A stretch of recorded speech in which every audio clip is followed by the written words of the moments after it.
The title of my fifth lecture is The Spirit of Muslim Culture. Muhammad of Arabia ascended the highest heaven and returned. I swear by God that if I had reached that point, I should never have returned. These are the words of a great Muslim saint, Abdul Qudus of Gangoh. In the whole range of Sufi literature, it will be probably difficult to find words which, in a single sentence, disclose such an acute perception of the psychological difference between the prophetic and the mystic types of consciousness. The mystic does not wish to return from the repose of unitary experience, and even when he does return, as he must, his return does not mean much for mankind at large. The prophet's return is creative. He returns to insert himself into the sweep of time with a view to control the forces of history and thereby to create a fresh world of ideals. For the mystic, the repose of unitary experience is something final. For the prophet, it is the awakening within him of world-shaking psychological forces calculated to completely transform the human world. The desire to see his religious experience transformed into a living world force is supreme in the prophet. Thus, his return amounts to a kind of pragmatic test of the value of his religious experience. In its creative act, the prophet's will judges both itself and the world of concrete fact in which it endeavors to objectify itself. In penetrating the impervious material before him, the prophet discovers himself for himself and unveils himself to the eye of history. Another way of judging the value of a prophet's religious experience, therefore, would be to examine the type of manhood that he has created and the cultural world that has sprung out of the spirit of his message.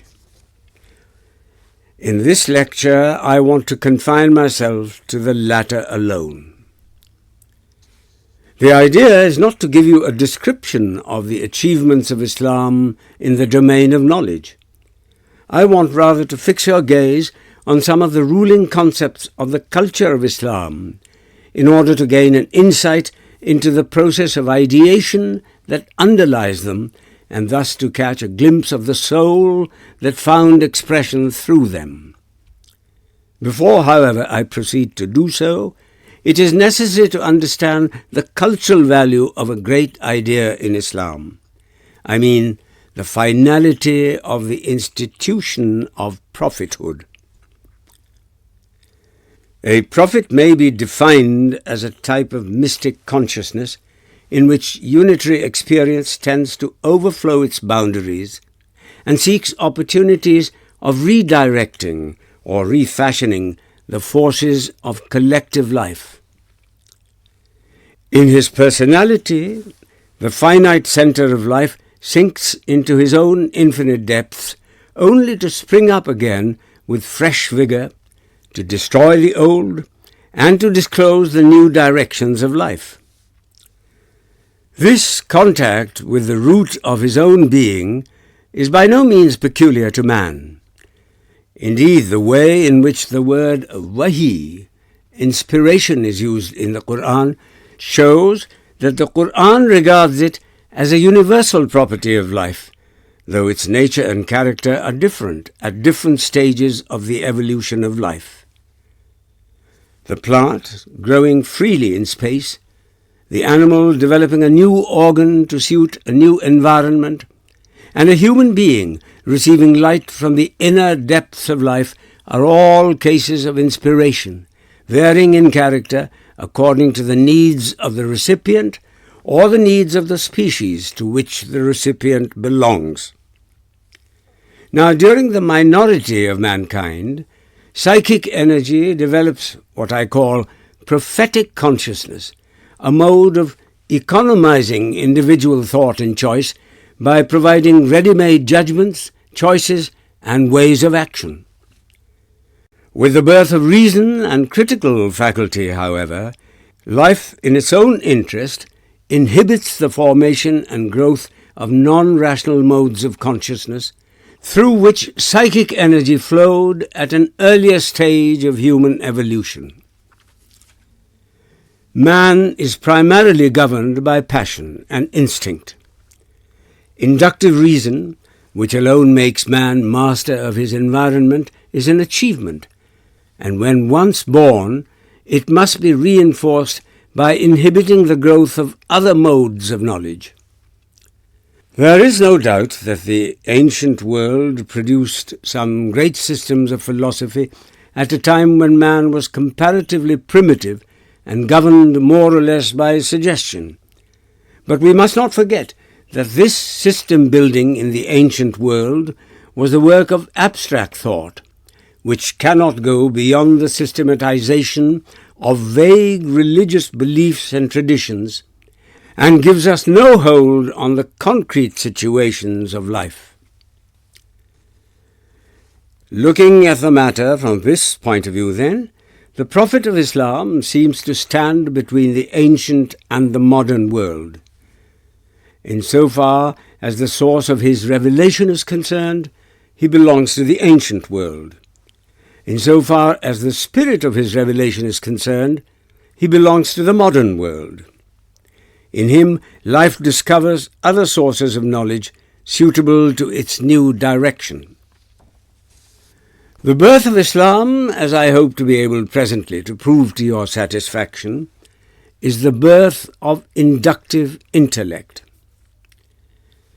In Islam, prophecy reaches its perfection in discovering the need of its own abolition. This involves the keen perception that life cannot forever be kept in leading strings, that in order to achieve full self-consciousness, man must finally be thrown back on his own resources. The abolition of priesthood and hereditary kingship in Islam, the constant appeal to reason and experience in the Quran, and the emphasis that it lays on nature and history as sources of human knowledge, are all different aspects of the same idea of finality. The idea, however, does not mean that mystic experience, which qualitatively does not differ from the experience of the Prophet, has now ceased to exist as a vital fact. Indeed, the Quran regards both anfus, self, and afaq, world, as sources of knowledge. God reveals his signs in inner as well as outer experience, and it is the duty of man to judge the knowledge-yielding capacity of all aspects of experience. The idea of finality, therefore, should not be taken to suggest that the ultimate fate of life is complete displacement of emotion by reason. Such a thing is neither possible nor desirable. The intellectual value of the idea is that it tends to create an independent critical attitude towards mystic experience by generating the belief that all personal authority claiming a supernatural origin has come to an end in the history of man. This kind of belief is a psychological force which inhibits the growth of such authority. The function of the idea is to open up fresh vistas of knowledge in the domain of man's inner experience. Just as the first half of the formula of Islam has created and fostered the spirit of a critical observation of man's outer experience by divesting the forces of nature of that divine character with which earlier cultures had clothed them.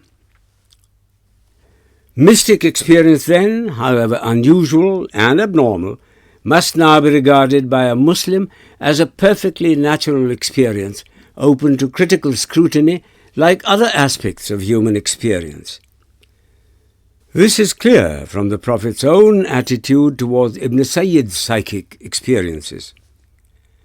The function of Sufism in Islam has been to systematize mystic experience, though it must be admitted that Ibn Khaldun was the only Muslim who approached it in a thoroughly scientific spirit. But inner experience is only one source of human knowledge. According to the Quran, there are two other sources of knowledge, nature and history, and it is in tapping these sources of knowledge that the spirit of Islam is seen at its best.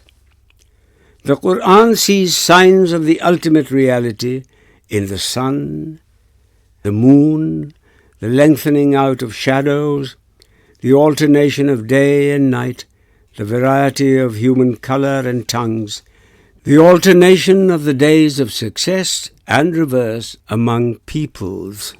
In fact, in the whole of nature, as revealed to the sense perception of man. And a Muslim's duty is to reflect on these signs and not to pass by them, as if he is dead and blind. For he who does not see these signs in this life will remain blind to the realities of the life to come. This appeal to the concrete, combined with the slow realization that according to the teachings of the Quran, the universe is dynamic in its origin, finite and capable of increase, eventually brought Muslim thinkers into conflict with Greek thought, which in the beginning of their intellectual career they had studied with so much enthusiasm. Not realizing that the spirit of the Quran was essentially anti-classical, and putting full confidence in the Greek thinkers, their first impulse was to understand the Quran in the light of Greek philosophy. In view of the concrete spirit of the Quran and the speculative nature of Greek philosophy, which enjoyed theory and was neglectful of fact, this attempt was foredoomed to failure. And it is what follows their failure that brings out the real spirit of the culture of Islam and lays the foundation of modern culture in some of its most important aspects. This intellectual revolt against Greek philosophy manifests itself in all departments of thought.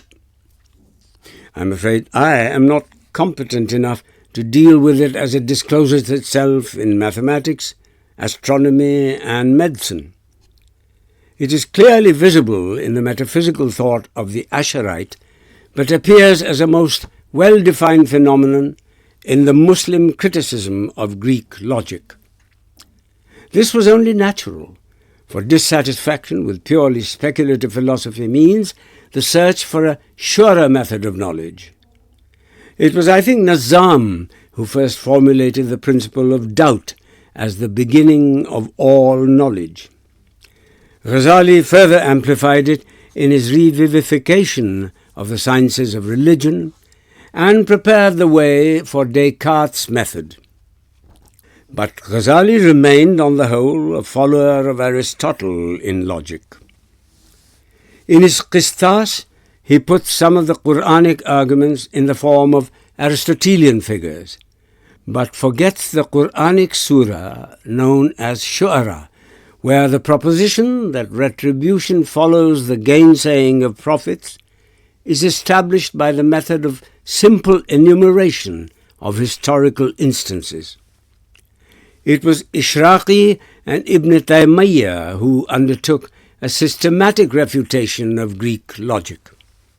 Abu Bakr Razi was perhaps the first to criticize Aristotle's first figure, and in our own times, his objection, conceived in a thoroughly inductive spirit, has been reformulated by John Stuart Mill. Ibn Hazm, in his scope of logic, emphasizes sense perception as a source of knowledge, and Ibn Taymiyyah, in his refutation of logic, shows that induction is the only form of reliable argument. Thus arose the method of observation and experiment. It was not a merely theoretical affair. Al-Biruni's discovery of what we call reaction time, and Al-Kindi's discovery that sensation is proportionate to the stimulus, are instances of its application in psychology. It is a mistake to suppose that the experimental method is a European discovery.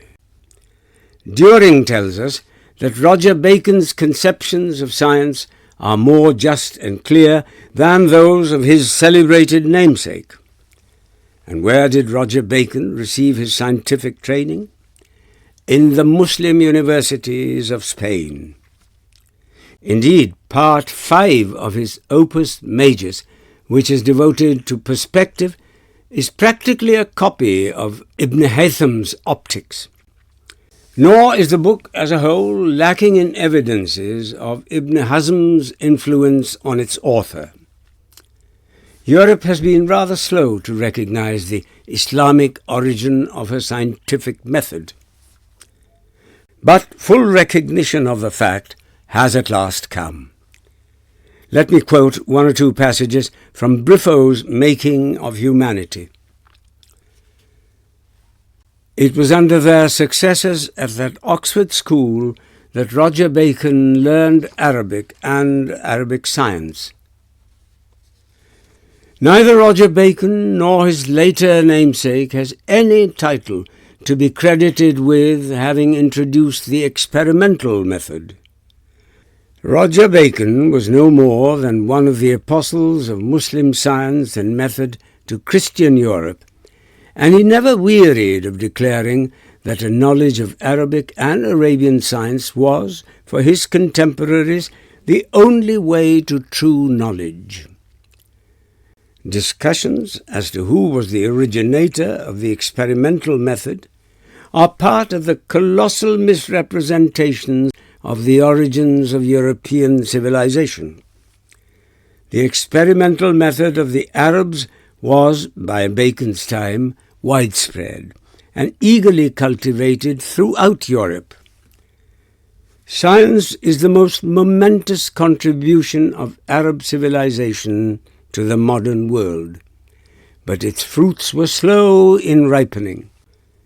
Not until long after Moorish culture had sunk back into darkness did the giant to which it had given birth rise in his might. It was not science which brought Europe back to life. Other and manifold influences from the civilization of Islam communicated its first glow to European life. For although there is not a single aspect of European growth in which the decisive influence of Islamic culture is not traceable, nowhere is it so clear and momentous as in the genesis of that power which constitutes the paramount distinctive force of the modern world and the supreme source of its victory, natural science and the scientific spirit. The debt of our science to that of the Arabs does not consist in startling discoveries or revolutionary theories. Science owes a great deal more to Arab culture. It owes its existence. The ancient world was, as we saw, pre-scientific. The astronomy and mathematics of the Greeks were a foreign importation, never thoroughly acclimatized in Greek culture. The Greeks systematized, generalized, and theorized. But the patient ways of investigation, the accumulation of positive knowledge, the minute methods of science, detailed and prolonged observation, experimental inquiry, were altogether alien to the Greek temperament. Only in Hellenistic Alexandria was any approach to scientific work conducted in the ancient classical world.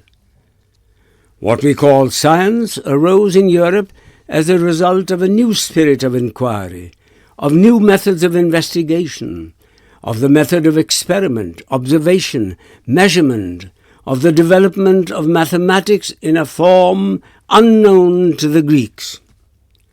That spirit and those methods were introduced into the European world by the Arabs. The first important point to note about the spirit of Muslim culture, then, is that for purposes of knowledge, It fixes its gaze on the concrete, the finite. It is further clear that the birth of the method of observation and experiment in Islam was due not to a compromise with Greek thought, but to a prolonged intellectual warfare with it.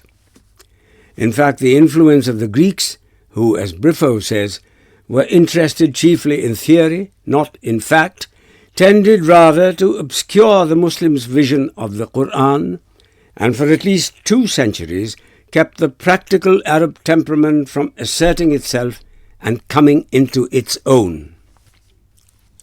I want, therefore, definitely to eradicate the misunderstanding that Greek thought in any way determined the character of Muslim culture. Part of my argument you have seen, part you will see presently. Knowledge must begin with the concrete.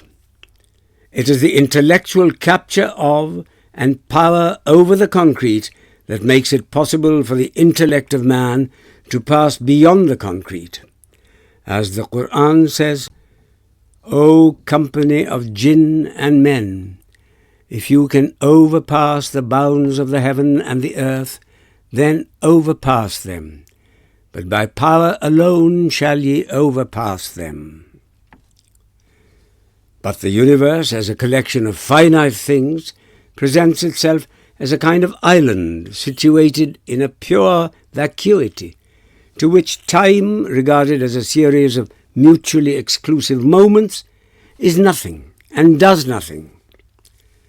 Such a vision of the universe leads the reflecting mind nowhere.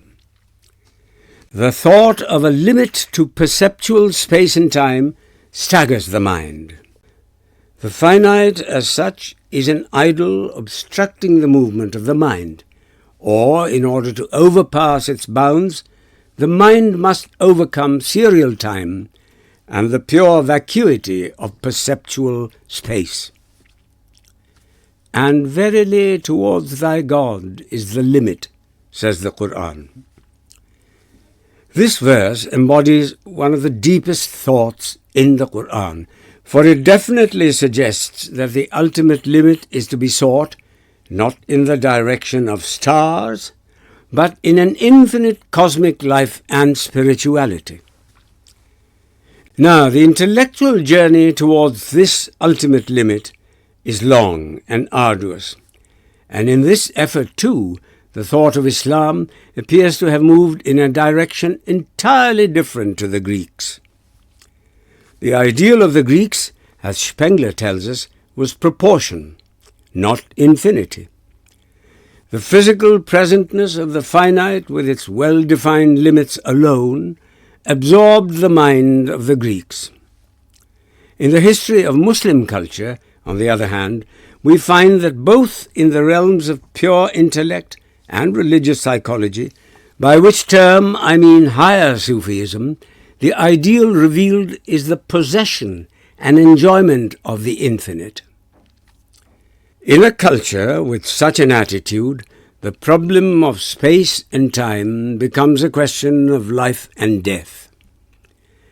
In one of these lectures, I have already given you some idea of the way in which the problem of time and space presented itself to Muslim thinkers, especially the Asharite. One reason why the atomism of Democritus never became popular in the world of Islam is that it involves the assumption of an absolute space. The Asharite were, therefore, driven to develop a different kind of atomism, and tried to overcome the difficulties of perceptual space in a manner similar to modern atomism. On the side of mathematics, it must be remembered that since the days of Ptolemy, AD 87 to 165, till the time of Nasir Tusi, AD 1201 to 1274, nobody gave serious thought to the difficulties of demonstrating the certitude of Euclid's parallel postulate on the basis of perceptual space.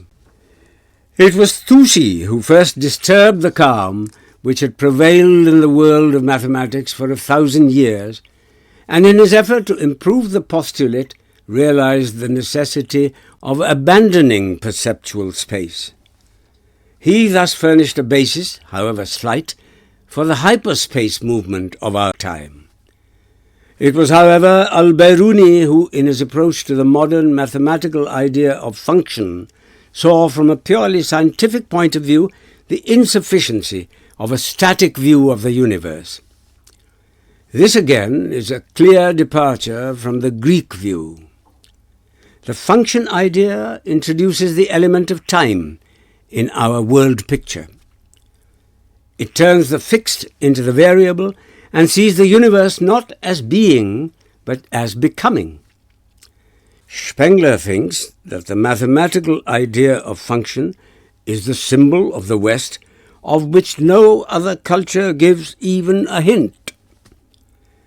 In view of al-Biruni's generalizing Newton's formula of interpolation from trigonometrical function to any function whatever, Spengler's claim has no foundation in fact. The transformation of the Greek concept of number from pure magnitude to pure relation really began with Khwarizmi's movement from arithmetic to algebra.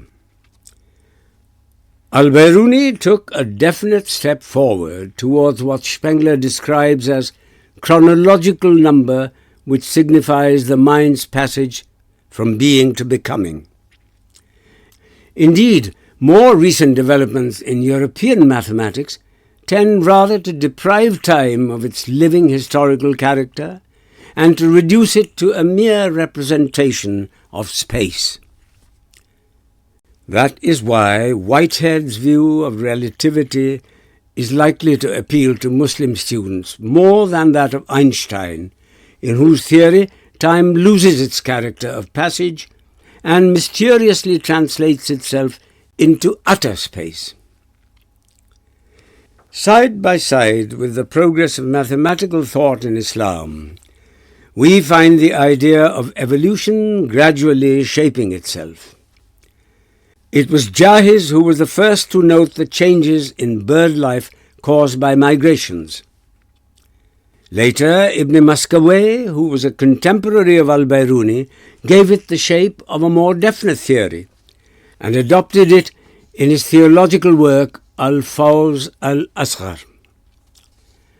I reproduce here a substance of his evolutionary hypothesis, not because of its scientific value, but because of the light which it throws on the direction in which Muslim thought was moving. According to Ibn Maskawayh, plant life at the lowest stage of evolution does not need any seed for its birth and growth, nor does it perpetuate its species by means of the seed. This kind of plant life differs from minerals only in some little power of movement which grows in higher forms and reveals itself further in that the plant spreads out its branches and perpetuates its species by means of the seed. The power of movement gradually grows further until we reach trees which possess a trunk, leaves, and fruit. At a higher stage of evolution stand forms of plant life, which need better soil and climate for their growth. The last stage of development is reached in vine and date palm, which stand, as it were, on the threshold of animal life. In the date palm, a clear sex distinction appears. Besides roots and fibers, it develops something which functions like the animal brain, on the integrity of which depends the life of the date palm. This is the highest stage in the development of plant life and a prelude to animal life. The first forward step towards animal life is freedom from earth-rootedness, which is the germ of conscious movement. This is the initial stage of animality, in which the sense of touch is the first and the sense of sight is the last to appear.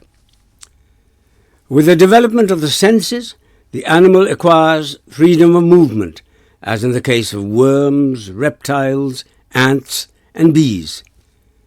Animality reaches its perfection in the horse among quadrupeds, and the falcon among birds, and finally arrives at the frontier of humanity in the ape, which is just a degree below man in the scale of evolution. Further, evolution brings physiological changes with a growing power of discrimination and spirituality, until humanity passes from barbarism to civilization. But it is really religious psychology, as in Iraqi and Khaja Muhammad Parsa, which brings us much nearer to our modern ways of looking at the problem of space and time.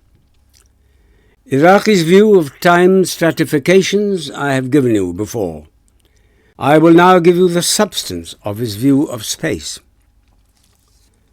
According to Iraqi, the existence of some kind of space in relation to God is clear from the following verses of the Quran. Dost thou not see that God knoweth all that is in the heavens and all that is in the earth? 3 persons speak not privately together, but he is their 4th, nor 5, but he is their 6th, nor fewer nor more, but wherever they be, he is with them. Ye shall not be employed in affairs, nor shall ye read a text out of the Quran, nor shall ye do any work, but we will be witness over you when you are engaged therein, and the weight of an atom on earth or in heaven escapeth not thy Lord, and nor is there aught that is less than this or greater, but it is in the perspicuous book. We created man, and we know what his soul whispereth to him, and we are closer to him than his neck vein. But we must not forget that the words proximity, contact, and mutual separation, which apply to material bodies, do not apply to God. Divine life is in touch with the whole universe on the analogy of the soul's contact with the body. The soul is neither inside nor outside the body, neither proximate to nor separate from it. Yet its contact with every atom of the body is real, and it is impossible to conceive this contact except by positing some kind of space which befits the subtleness of the soul. The existence of space in relation to the life of God, therefore, cannot be denied, only we should carefully define the kind of space which may be predicated of the absoluteness of God. Now, there are 3 kinds of space: the space of material bodies, the space of immaterial beings, and the space of God. The space of material bodies is further divided into 3 kinds. First, the space of gross bodies, of which we predicate roominess. In this space, movement takes time, bodies occupy their respective places, and resist displacement. Secondly, the space of subtle bodies, for example, air and sound. In this space, too, bodies resist each other, and their movement is measurable in terms of time, which, however, appears to be different to the time of gross bodies. The air in a tube must be displaced before other air can enter into it, and the time of sound waves is practically nothing compared to the time of gross bodies. Thirdly, we have the space of light. The light of the sun instantly reaches the remotest limits of the earth. Thus, in the velocity of light and sound, time is reduced almost to 0. It is therefore clear that the space of light is different to the space of air and sound. There is, however, a more effective argument than this.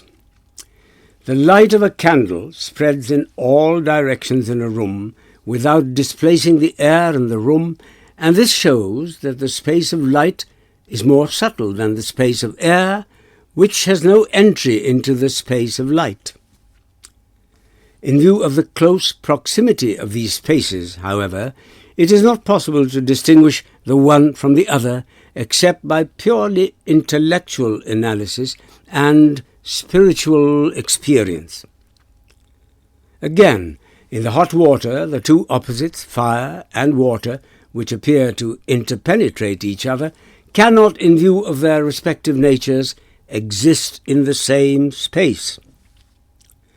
The fact cannot be explained except on the supposition that the spaces of the two substances, though closely proximate to each other, are nevertheless distinct.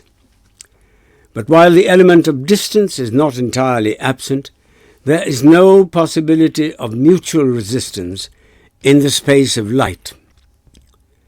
The light of a candle reaches up to a certain point only, and the lights of 100 candles intermingle in the same room without displacing one another. Having thus described the spaces of physical bodies, possessing various degrees of subtleness, Iraqi proceeds briefly to describe the main varieties of space operated upon by the various classes of immaterial beings, for example, angels. The element of distance is not entirely absent from these spaces. For immaterial beings, while they can easily pass through stone walls, cannot altogether dispense with motion, which, according to Iraqi, is evidence of imperfection in spirituality. The highest point in the scale of spatial freedom is reached by the human soul, which in its unique essence is neither at rest nor in motion. Thus, passing through the infinite varieties of space, we reach the divine space, which is absolutely free from all dimensions and constitutes the meeting point of all infinities. From this summary of Iraqi's view, you will see how a cultured Muslim Sufi intellectually interpreted his spiritual experience of time and space in an age which had no idea of the theories and concepts of modern mathematics and physics. Iraqi is really trying to reach the concept of space as a dynamic appearance. His mind seems to be vaguely struggling with the concept of space as an infinite continuum, yet he was unable to see the full implications of his thought, partly because he was not a mathematician, and partly because of his natural prejudice in favor of the traditional Aristotelian idea of a fixed universe. Again, the interpretation of the super-spatial here and super-eternal now in the ultimate reality suggests the modern notion of space-time, which Professor Alexander, in his lectures on space, time, and deity, regards as the matrix of all things. A keener insight into the nature of time would have led Iraqi to see that time is more fundamental of the two, and that it is not a mere metaphor to say, as Professor Alexander does say, that time is the mind of space.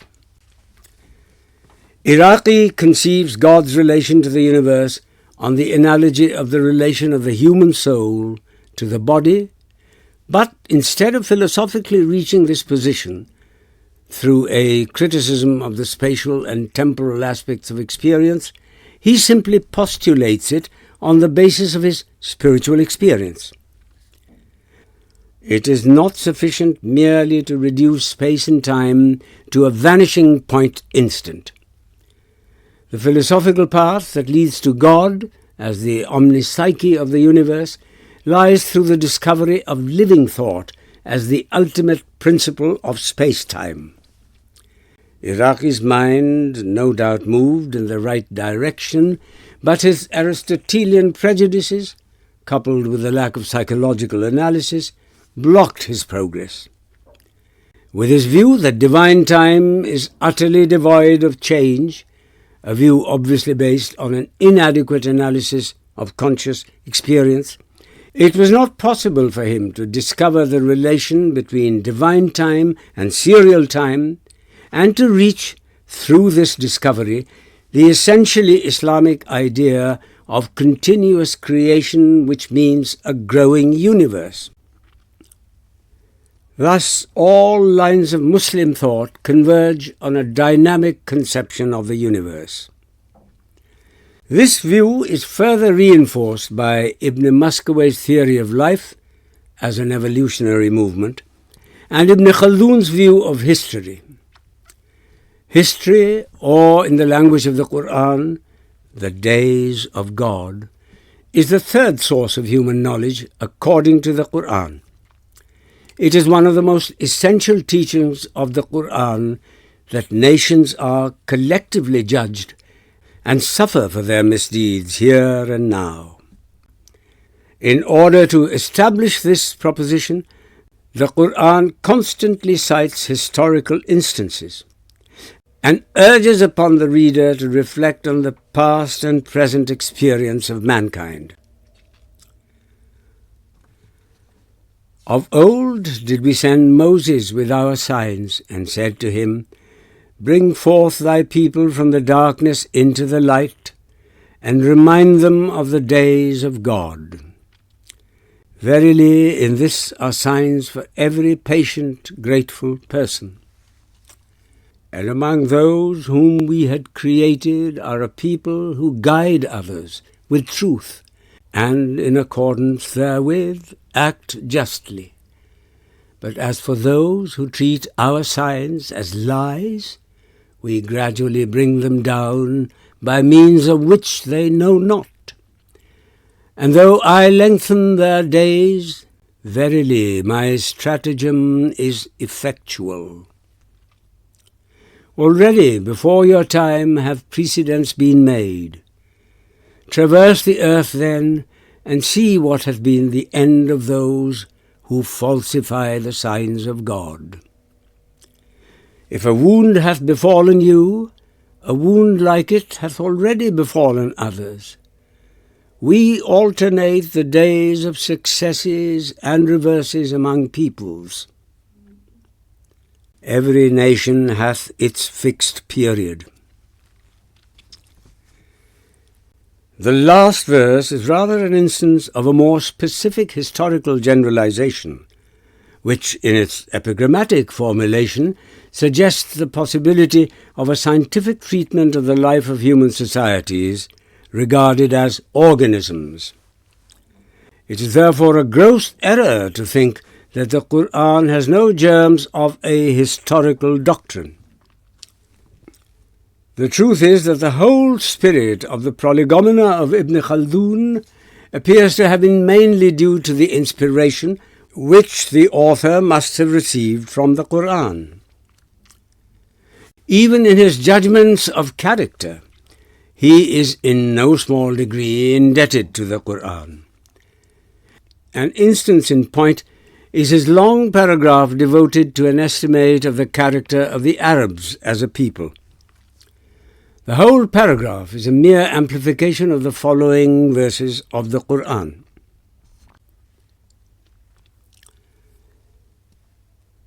The Arabs of the desert are most stout in unbelief and dissimulation, and likelier it is that they should be unaware of the laws which God hath sent down to his apostle, and God is knowing, wise.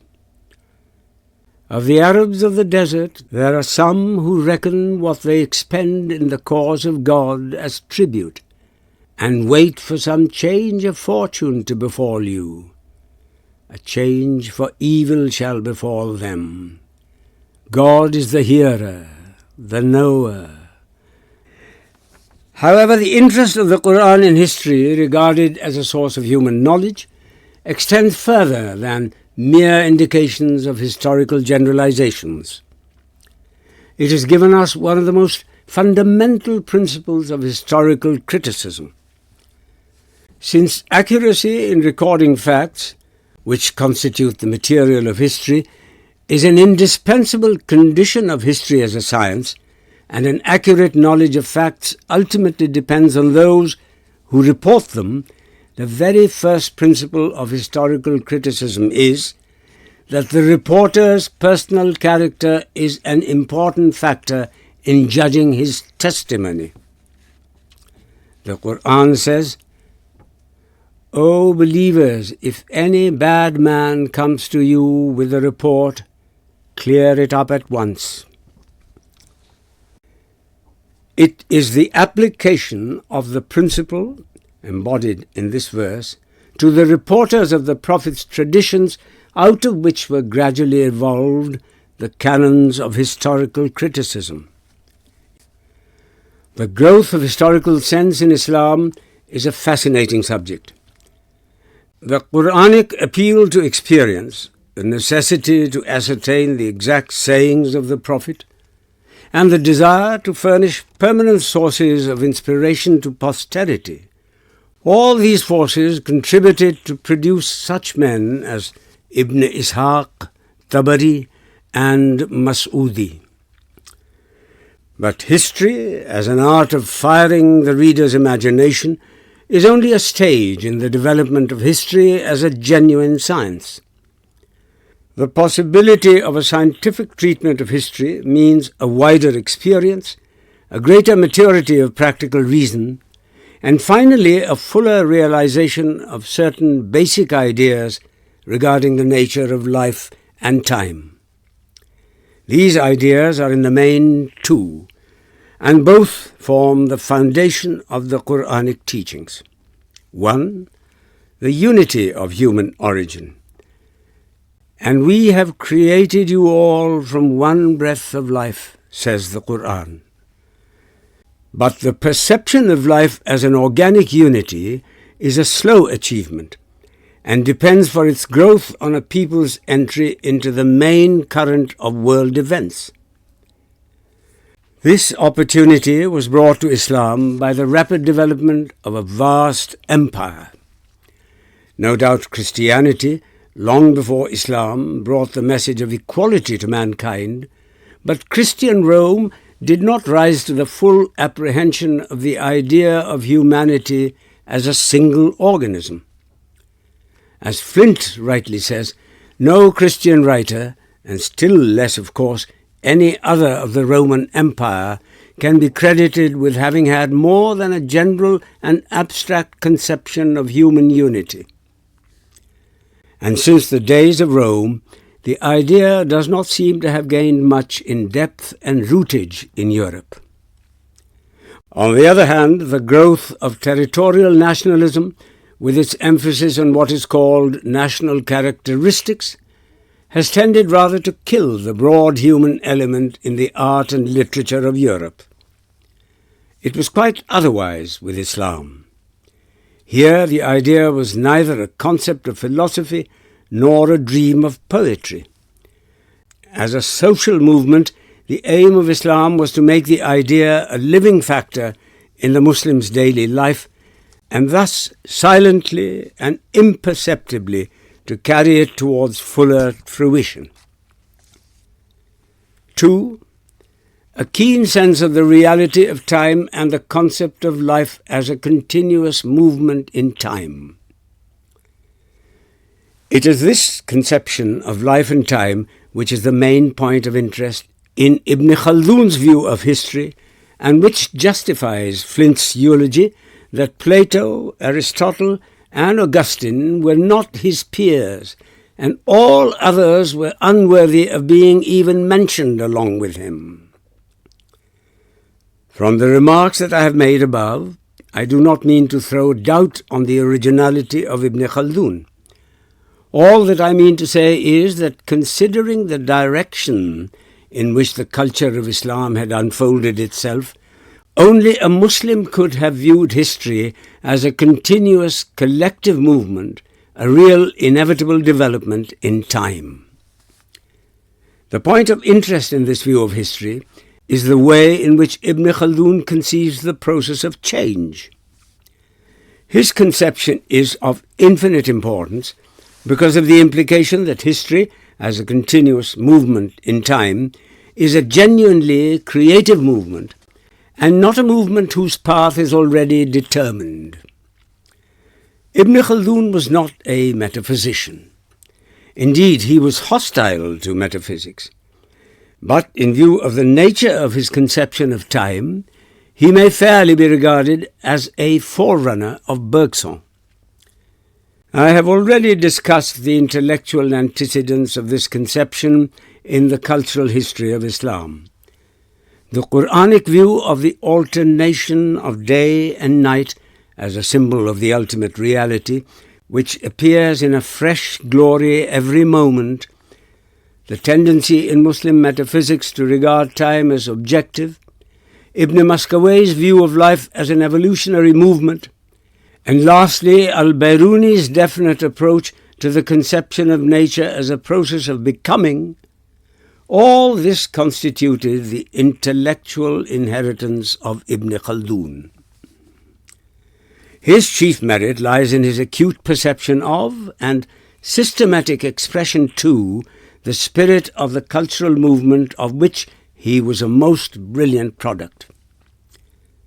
In the work of this genius, the anti-classical spirit of the Quran scores its final victory over Greek thought, for with the Greeks, time was either unreal, as in Plato and Zeno, or moved in a circle, as in Heraclitus and the Stoics.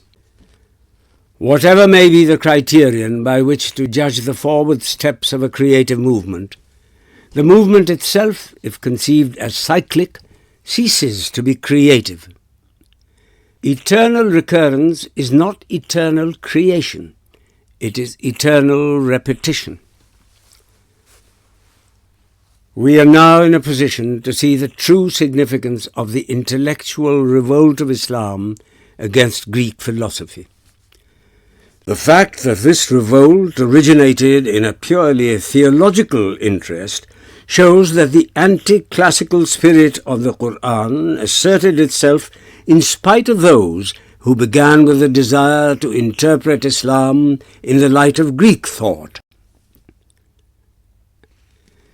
It now remains to eradicate a grave misunderstanding created by Spengler's widely read book, The Decline of the West. His 2 chapters devoted to the problem of Arabian culture constitute a most important contribution to the cultural history of Asia.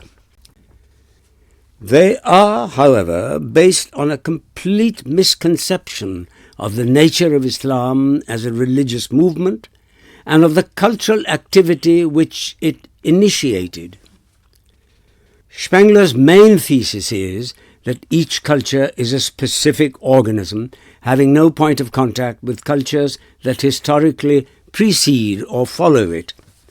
Indeed, according to him, each culture has its own peculiar way of looking at things which is entirely inaccessible to men belonging to a different culture. In his anxiety to prove this thesis, he marshals an overwhelming array of facts and interpretations to show that the spirit of European culture is through and through anti-classical.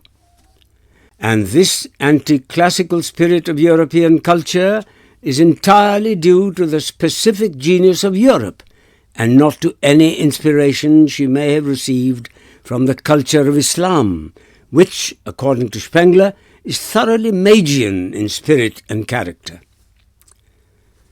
Spengler's view of the spirit of modern culture is, in my opinion, perfectly correct.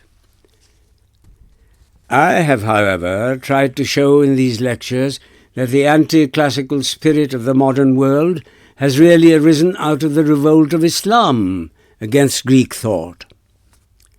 It is obvious that such a view cannot be acceptable to Spengler, for if it is possible to show that the anti-classical spirit of modern culture is due to the inspiration which it received from the culture immediately preceding it, the whole argument of Spengler regarding the complete mutual independence of cultural growth would collapse.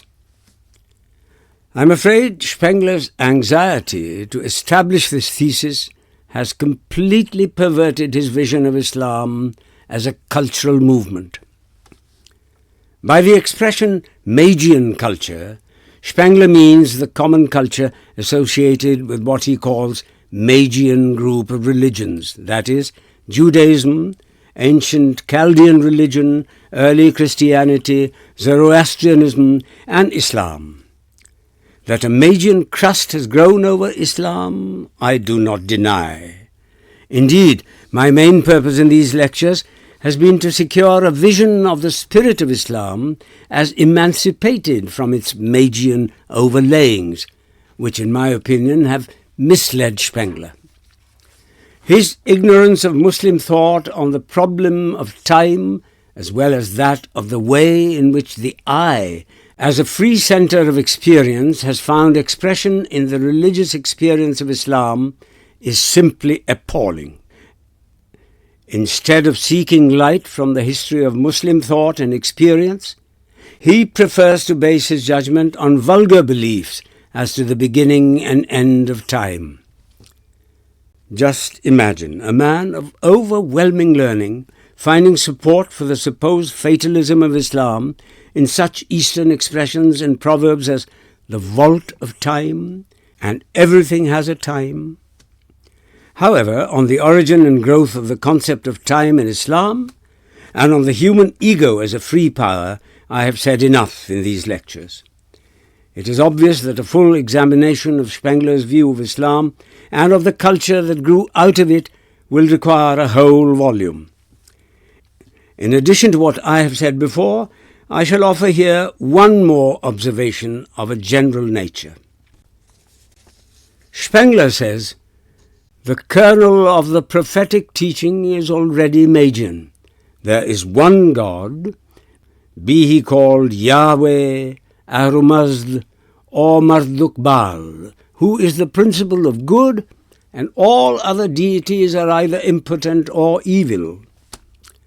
To this doctrine there attached itself the hope of a Messiah, very clear in Isaiah, but also bursting out everywhere during the next centuries under pressure of an inner necessity.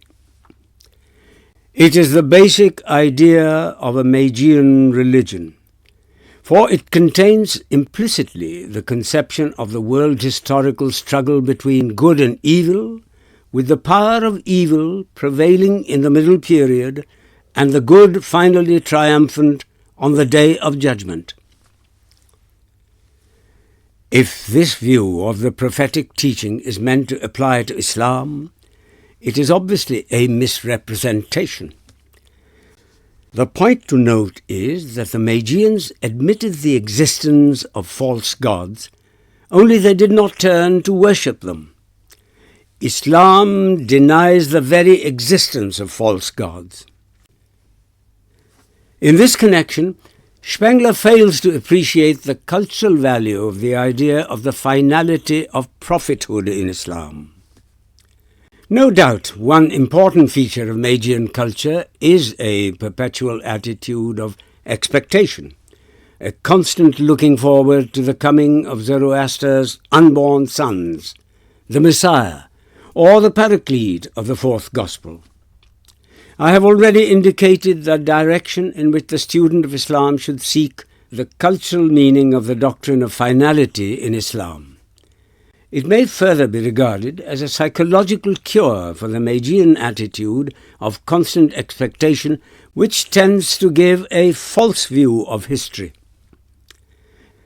Ibn Khaldun, seeing the spirit of his own view of history, has fully criticized and, I believe, finally demolished the alleged revelational basis in Islam of an idea, similar at least in its psychological effects, to the original Magian idea which had reappeared in Islam under the pressure of Magian thought.